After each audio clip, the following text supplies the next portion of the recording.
Hi everyone, welcome to the class. So last class में हमने देखा था कि हमारे आसपास जो भी चीज़ प्रेजेंट होती है जिसमें भी मास और वॉल्यूम है उसे मैटर कहते हैं। मैटर को फर्दर 3 कैटेगरीज में डिवाइड कर सकते हैं, सॉलिड, लिक्विड और गैस। जो लिक्विड और गैस होते हैं क्योंकि उनमें फ्लो करने की टेंडेंसी होती है इसीलिए उन्हें कलेक्टिवली फ्लूइड्स भी कह देते हैं, और क्योंकि वो फ्लो करते हैं एक जगह से दूसरी जगह पर, इसलिए अगर हम उनके पार्टिकल्स का अरेंजमेंट स्टडी करने की कोशिश करें तो वो थोड़ा डिफिकल्ट होता है। वहीं अगर सॉलिड्स की बात करें तो सॉलिड्स रिजिड होते हैं, दैट मीन्स वो उनके जो पार्टिकल्स होते हैं वो अपनी पोजिशन पर फिक्स होते हैं। ठीक है, तो इसीलिए ये इजी हो जाता है कि हम उनके जो कॉन्स्टिट्यूएंट पार्टिकल्स हैं उनके अरेंजमेंट को स्टडी कर पाएँ। फर्दर सॉलिड्स को भी दो पार्ट्स में कैटेगराइज कर सकते हैं, crystalline solids and amorphous solids. जो क्रिस्टलाइन सॉलिड्स होते हैं उनमें लॉन्ग रेंज ऑर्डर होता है, दैट मीन्स उनके जो पार्टिकल्स होते हैं वो सेम ही अरेंजमेंट में बहुत लॉन्ग रेंज तक, मतलब अगर आप ये मान लीजिए एक सॉलिड है और इसमें अगर हम इसके पार्टिकल्स का अरेंजमेंट देखें तो पूरे सॉलिड में आपको मोस्टली सेम ही अरेंजमेंट मिलेगा। वहीं अगर हम अमॉर्फस सॉलिड की बात करते हैं तो उसमें क्या होता है कि अरेंजमेंट थोड़े थोड़े टाइम में चेंज होता रहता है। ठीक है, अगर मैं इतने पोर्शन में देखूंगी तो मुझे कुछ और अरेंजमेंट मिलेगा, इतने पोर्शन में देखूंगी तो कुछ और अरेंजमेंट मिलेगा, कहीं पे कुछ और अरेंजमेंट मिल जाएगा, इस टाइप से। तो सिंस अमॉर्फस सॉलिड्स में भी अरेंजमेंट चेंज होता रहता है इसीलिए वहाँ पर भी थोड़ा डिफिकल्ट हो जाता है अरेंजमेंट को स्टडी करना, इसीलिए हमारा फोकस किस पर शिफ्ट हो जाता है, क्रिस्टलाइन सॉलिड्स पर। अब क्रिस्टलाइन सॉलिड्स को भी हम फर्दर 4 पार्ट्स में कैटेगराइज कर सकते हैं on the basis of constituent particles. Constituent particles क्या होते हैं, हालांकि मैं आपको बता चुकी हूँ कि जिन पार्टिकल्स से मिलकर आपका सॉलिड बना हुआ होता है उन्हें क्या बोलते हैं, कॉन्स्टिट्यूएंट पार्टिकल्स। ठीक है, फॉर एग्जाम्पल अगर मैं बात करती हूँ NaCl की, तो वो किस किस से मिलकर बना हुआ है, Na से और Cl से, तो वही उसके क्या हो जाएंगे, कॉन्स्टिट्यूएंट पार्टिकल्स। ठीक है, देखते हैं 4 कैटेगरीज। तो फर्स्ट वन तो यही हो गई आयनिक सॉलिड, जैसे NaCl। ठीक है, second one is covalent solid, जैसे ग्रेफाइट और डायमंड। इसके अलावा आप और भी एग्जाम्पल्स देख सकते हैं। ठीक है, मैं वो कोशिश कर रही हूँ जो हम कॉमनली सुनते रहते हैं ना, उस टाइप की examples. Third one is metallic solids, जैसे कॉपर के वायर होते हैं ना घर में जो इलेक्ट्रिसिटी के लिए यूज किए जाते हैं वो। ठीक है, and fourth one is molecular solids, for example जैसे आइस। ठीक है, अच्छा ये तो हो गया है कि इनके कॉन्स्टिट्यूएंट पार्टिकल्स के बेसिस पर। अगर हम इसमें आगे फर्दर चलो उसको मैं बाद में ही बताती हूँ। तो क्योंकि हमने कॉन्स्टिट्यूएंट पार्टिकल्स के बेसिस पे इनको अलग अलग किया है तो देख लेते हैं कि इनके कॉन्स्टिट्यूएंट पार्टिकल्स हैं क्या, कि मतलब उनमें क्या डिफरेंस है कि हमने इनको अलग अलग किया है ना। तो जब मैं बात करती हूँ आयनिक सॉलिड की, तो इसके कॉन्स्टिट्यूएंट पार्टिकल्स ही किस किस से मिलकर बना हुआ है, Na+ से और Cl- से। दैट मीन्स एक पॉजिटिव आयन होगा और एक नेगेटिव आयन होगा। तो हम क्या कह सकते हैं कि इसके जो कॉन्स्टिट्यूएंट पार्टिकल्स हैं वो क्या हैं, आयन्स। इस तरीके से मैं एक डिवाइड कर लेती हूँ, है ना, तो आपको शायद समझना ईजी हो जाए।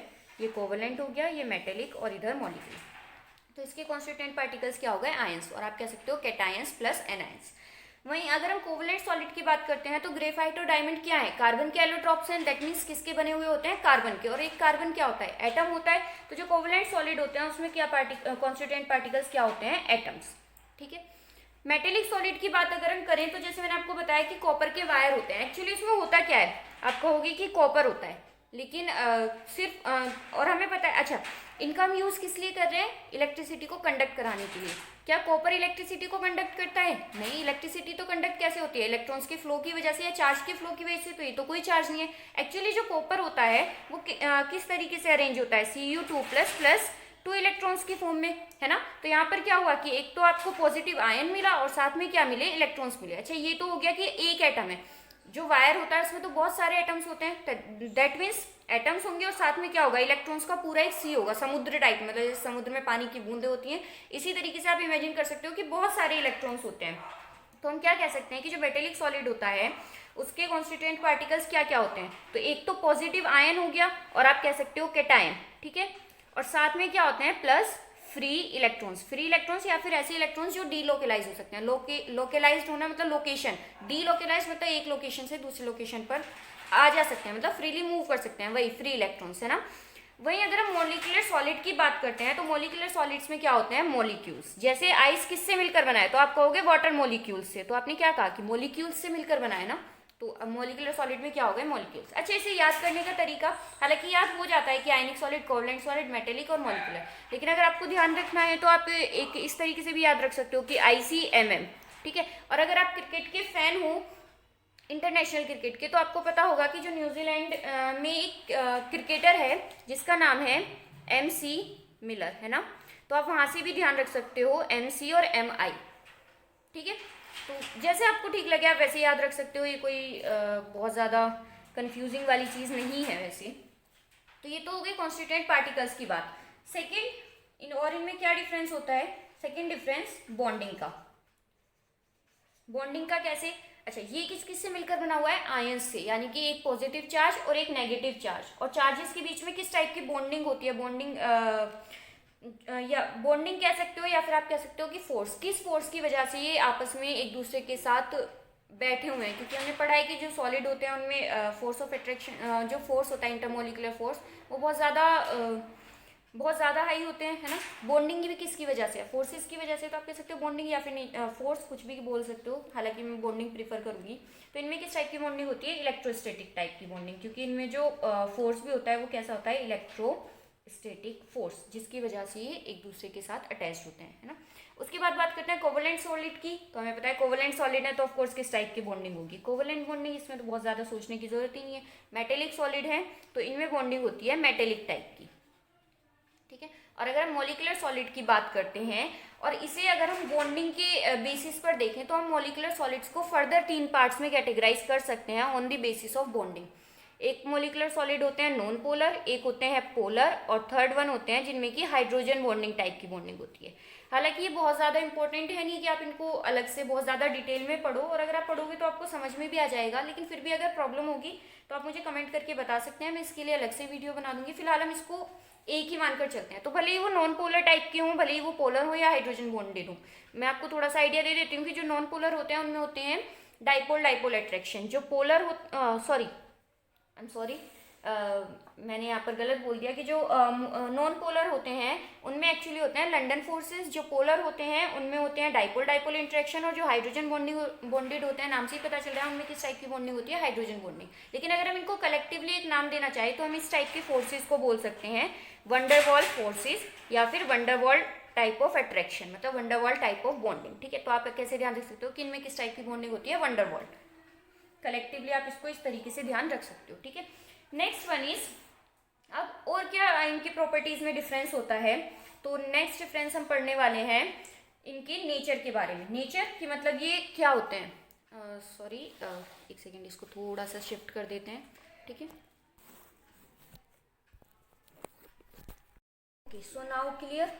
तो अब हम बात करते हैं third differences on the basis of nature. Nature की मतलब जो भी आपका सॉलिड बनेगा वो नेचर में हार्ड होगा कि सॉफ्ट होगा। तो जब हम आयनिक सॉलिड्स की बात करते हैं तो ये कैसे होते हैं, हार्ड होते हैं, ठीक है। जैसे आप रॉक सोल्ट की अगर बात करो, रॉक सोल्ट को आप हाथ में लो और उसके बाद उसको ब्रेक करने की कोशिश करो, है ना, तो वो ऐसे ही हाथ से ही नहीं टूटेगा कि आपने लिया ऐसे और उसको ऐसे करके ब्रेक कर दिया, तो वो नहीं टूटेगा। तो जो आयनिक सॉलिड होते हैं वो नेचर में कैसे होते हैं, हार्ड होते हैं। वहीं अगर हम कोवलेंट सॉलिड्स की बात करें तो देखो मैंने यहाँ पे आपको 2 एग्जाम्पल दिए हैं, एक दिया है ग्रेफाइट का और एक दिया है डायमंड का। ये मैं आपको लास्ट वीडियो में एक्सप्लेन भी कर चुकी हूँ कि इन दोनों में ही इनकी जो प्रॉपर्टीज होती हैं उसमें डिफरेंस होता है। वो डिफरेंस किसकी वजह से होता है, स्ट्रक्चर की वजह से, कि उसके जो पार्टिकल्स हैं, जो कार्बन आइटम्स हैं वो किस तरीके से अरेंज है ना, उनका अरेंजमेंट क्या है। तो जो ग्रेफाइट होते हैं वो कैसे होते हैं, जो ग्रेफाइट होता है वो सॉफ्ट होता है, जबकि अगर हम डायमंड की बात करें तो डायमंड कैसा होता है, हार्ड होता है। तो आप कहोगे कि इसमें कैसी नेचर होती है, सॉफ्ट प्लस हार्ड, दोनों टाइप के होते हैं, है ना। और अगर हम मेटेलिक की बात करें तो मैंने आपको एग्जांपल किसका दिया था, कॉपर वायर। आप कॉपर वायर को हाथ में लो और उसी इस तरीके से तोड़ने की कोशिश करो, नहीं टूटेगा, बेंट हो जाएगा पर टूटेगा नहीं। तो ये भी कैसे होते हैं, हार्ड होते हैं नेचर में। और ऐसे ही अगर मैं मॉलिक्यूलर सॉलिड की बात करूं तो मॉलिक्यूलर सॉलिड्स अगेन हार्ड भी हो सकते हैं और सॉफ्ट भी हो सकते हैं, ठीक है। तो दोनों में से किसी भी टाइप के हो सकते हैं, हार्ड भी हो सकते हैं और सॉफ्ट भी हो सकते हैं। Next one is electrical conductivity, कि जो हमारे सॉलिड्स हैं क्या वो इलेक्ट्रिसिटी को कंडक्ट कर सकते हैं या नहीं कर सकते हैं। ठीक है, तो अगर हम बात करते हैं आयनिक सॉलिड की, अगर आप बात करो नमक की, है ना, तो अगर आप उसको ऐसे ही कटोरी में लो और उसमें वायर्स डाल दो तो कोई इलेक्ट्रिसिटी पास होगी? नहीं होगी, बिल्कुल भी नहीं होगी, क्योंकि जब हम बात करते हैं सॉलिड की तो किस फॉर्म में रहता है? NaCl की फॉर्म में रहता है। जबकि इलेक्ट्रिसिटी को कंडक्ट होने के लिए क्या चाहिए? चार्ज पार्टिकल्स चाहिए या फिर चार्ज चाहिए, है ना। यहाँ पर तो कोई चार्ज नहीं है, लेकिन इसे ही अगर हम इसको मेल्ट कर देते हैं तो मेल्ट करने से क्या होता है कि जो NaCl है वो अलग अलग हो जाते हैं। Na+ अलग हो जाता है और Cl- अलग हो जाता है। अलग होने से इन द सेंस रहेंगे तो उसी में सॉल्यूशन में जो भी आपका है ना, लेकिन वो क्या होंगे, एक दूसरे से फ्री हो जाएंगे। फ्री होते ही चार्ज फ्री हो गए तो अब वो क्या कर सकते हैं? इलेक्ट्रिसिटी को कंडक्ट कर सकते हैं। तो वैसे अगर हम कहें जनरली तो ये इंसुलेटर होते हैं, इंसुलेटर। बट अगर हम बात करते हैं मोल्टन फॉर्म में तो क्या हो जाते हैं? कंडक्टर। तो insulator but conductor in molten form, है ना। कंडक्टर होते हैं मोल्टन फॉर्म में, इस तरीके से आप कह सकते हो। ठीक है, वहीं अगर हम बात करते हैं कोवलेंट सॉलिड्स की, तो कोवलेंट सॉलिड्स क्या होते हैं? अगेन इंसुलेटर भी होते हैं और कंडक्टर भी होते हैं। अगर हम डायमंड की बात करें तो ये क्या होता है? इंसुलेटर होता है, जबकि अगर हम ग्रेफाइट की बात करें तो ये कंडक्टर होता है। ठीक है, अब मेटेलिक सॉलिड्स, तो ये तो आपको पता ही है, कभी कॉपर वायर का एग्जाम्पल दिया, तो कॉपर वायर यूज ही किस लिए होते हैं? इलेक्ट्रिसिटी को कंडक्ट करने के लिए। तो ये क्या होते हैं? कंडक्टर होते हैं। और अगर मैं बात करती हूँ मॉलिक्यूलर सॉलिड्स की, तो जो मॉलिक्यूलर सॉलिड्स होते हैं ये इंसुलेटर होते हैं, ये कंडक्ट नहीं करते। ठीक है, एक और आपका फाइनल डिफरेंस बचा है, तो उसके लिए मैं क्या करती हूँ कि यहाँ से इलेक्ट्रिकल कंडक्टिविटी वाला ही पार्ट हटा देती हूँ और इसी की जगह आपको बता देती हूँ। तो इसको थोड़ा सा रफ कर देते हैं। ओके, सो लास्ट डिफरेंस है difference on the basis of melting point,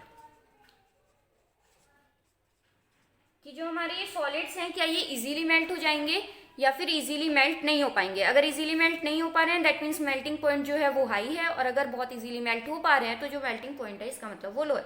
तो अगर हम मॉलिक्यूलर सॉलिड्स की बात करते हैं तो आपको क्या लगता है कि इनका मेल्टिंग पॉइंट हाई होता होगा या लो होता होगा? मैंने आपको एग्जाम्पल किया दिया आइस, बस आप इनके एक एक दो एग्जाम्पल भी ध्यान रख लोगे ना तो उससे सारी प्रॉपर्टीज क्लियर हो जाएंगी।